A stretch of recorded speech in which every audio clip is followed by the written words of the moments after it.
In this Marvel's Midnight Suns hero video, we're going to be taking a look at Scarlet Witch. She is one of the last characters you obtain in the game. She is sort of a support DPS hybrid character, and in this video I want to show you the cards that I use for her build, as well as what her strengths are.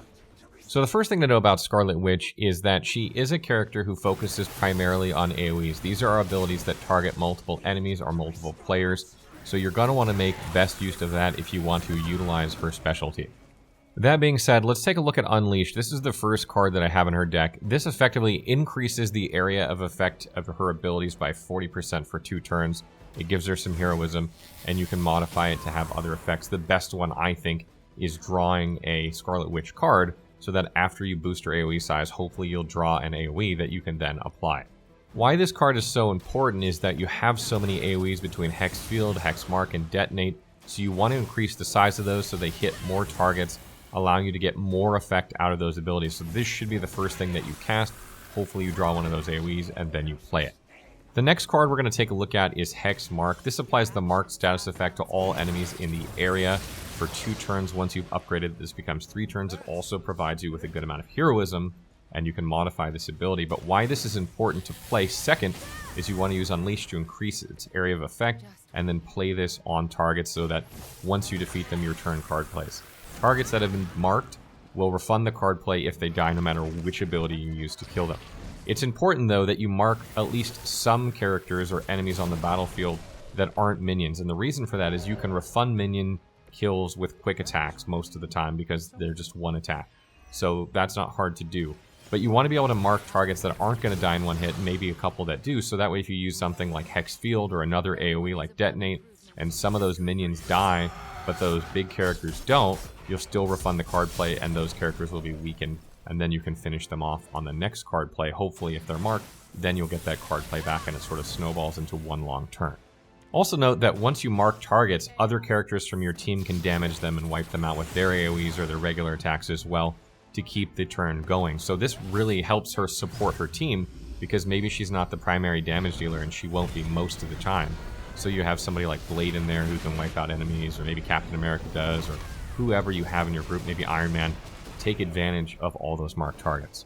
The next card we're going to take a look at is Hex Field. This is a damaging AoE that's just a regular attack that gives you heroism when you use it, that damages in an AoE around Scarlet Witch, which means you need to move her in order to get her ideally positioned for this. So your move on your turn is usually going to be consumed by her doing this if you have this card. But other characters can give you other moves, like Magic is good at giving other moves, and so is Spider-Man, in which case you can still do other things and use this in the same turn. Now, this ability is very low damaging, meaning that you're not really going to get many kills with it. You might kill a minion or 2 minions if they're standing close together, but it's not a quick attack, so you won't refund that if you do that. What I like to do with this is sort of substitute it for Hex Mark if I didn't draw Hex Mark, and modify it to apply Mark. You can only do this, obviously, once you've modified it to apply 1 mark, and you put those enemies around you and you mark them with using it, and you deal some damage to them at the same time, so you can soften them up to finish them off. The downside is that you only mark them for this turn. So if you use this last, if this is like the last ability you use on a turn, then it's not effective. So you need to use this at least turn 1 or turn 2, ideally after you've used Unleash to get best results if you don't have Hex Mark. Or maybe it's even better to play than Hex Mark, because you can still mark the same targets. You know you're going to finish them off that round with the cards you have in your hand, and you deal some damage to them at the same time. And the last card I want to take a look at here is Detonate. This is a heroic ability that costs 2 heroism, and it effectively allows you to detonate an explosive environmental effect on the map, if there is one. Sometimes there's not, but most of the time there is. And it'll deal 100% increased damage and have 100% increased radius, meaning it'll explode very, very far, and it'll hit very, very hard. And once you've upgraded it, it makes your allies immune to damage so that they don't take any damage when you do this, which is great because you almost can't use this ability without hitting your teammates most of the time. Additionally, if there are no explosive environmental effects on the battlefield, you can redraw this to gain 1 heroism, which is nice. Sometimes there aren't any, particularly like in the New York area, there seems to be less there. So you can, still get something if this ability isn't applicable. But this thing hits like an absolute truck. It can absolutely wipe out 6, 7, 8 enemies on the battlefield at once. And it's really her only damaging ability we have besides Hex Field, which isn't much damage, which is why she's kind of in the support role, but every so often she pops off for a crazy burst of damage. So next, let's take a look at her passive ability, Wrong Place, Wrong Time, which gives you a chance to debuff a random enemy near her each turn. This isn't that great, in my opinion. The only time you're going to be standing near enemies, unless they attack you on their turn, is when you use Hex Field, which isn't all the time. And you tend to wipe out enemies very, very quickly with this, and it's only a percentage chance, and you don't know which debuff you're going to get either. So it might not even be one that's great. Maybe it's weak or something, and then the enemy dies anyway. So it's not a very good passive, in my opinion, and it's not something you should pay attention to with Scarlet Witch until maybe it's been upgraded further and has a more regular effect. So talking a bit about which characters go well with Scarlet Witch. Nico works fantastically with Scarlet Witch because she can use her Witchfire ability, which is just a regular attack, and a lot of times after you've marked a bunch of targets with Hexmark, that Witchfire only needs to kill one of those targets in order to refund the whole thing. So maybe Nico's ability kills 2 or 3 enemies, and one of them happens to be the one that's marked, refunds the cost of that, and you got 3 enemies dead, and you still have a bunch of enemies marked. That works really, really well in my opinion. Another good character for her is Captain America. He has a lot of cards that just draw regular cards, which could be some of hers as well. He's also a tank, and he can give her block with Tactician, and he can taunt enemies to keep them off of her as well. So that's a really, really good combo to go with her too. And then of course, any other DPS that's got a lot of AoE that can help AoE and soften up some of these marked targets, or characters that can like surgically remove one at a time while hitting others, like Iron Man, Blade, Wolverine. They're all good choices as well. Characters that I would avoid playing with her are Spider-Man, Magic, and Ghost Rider, unless they're set up to accommodate this playstyle with her. And that's because Spider-Man relies a lot on environmental effects and attacks in order to get most of his damage, and if she's exploding everything on the map and killing everything, he's really not going to get much of a chance. The upside is that with Opportunist, he gives more moves, allowing her to move around the battlefield and use Hex Field and still interact with objects and get kills that way, which is a bonus, as long as you're expecting her to get the kills and not Spider-Man. Magic is extremely similar in the way that she plays, which is that she uses her portals to kick enemies through or knock them through in order to deal increased damage and send them into exploding things that damage enemies around. If Scarlet Witch is detonating those explosions, then Magic isn't really going to have an opportunity to do that, and it makes more sense for Scarlet Witch to do that because they deal way more damage when she uses Detonate.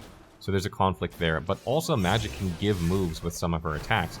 So if you set her up properly, then she actually becomes a really good asset for Scarlet Witch, allowing her to get moves, which she can then use with Hex Field.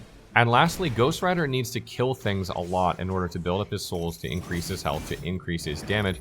And one of the ways he does that is through killing things on the environment. But if Scarlet Witch is making use of Detonate and getting rid of everything on the environment so that she can get massive kills, then she's sort of playing in contradiction to Ghost Rider, because he needs to get those kills for the environment in order to pad his kill count in order to get his health up higher.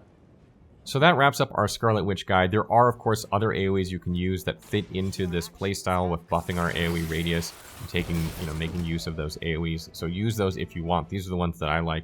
And don't forget that Quick Toss is a really good card to have, even though it's not an AoE at the beginning of her, before you've optimized her deck, because it allows knockback in any direction, which not a lot of characters do. So that's really, really good to have, and it also deals damage, and it's also a quick ability. So don't be afraid to use that early on before you've optimized her deck.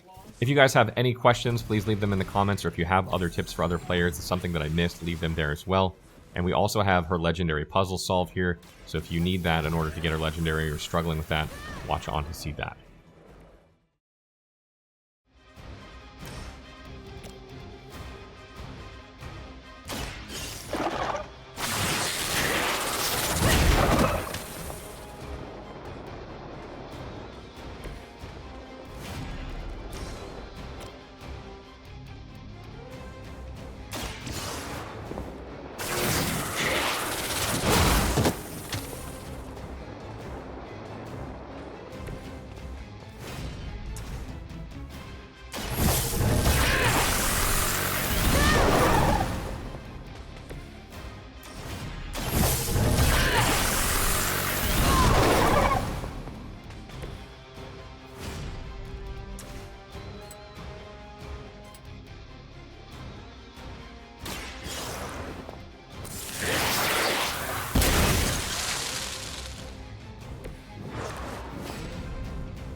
you.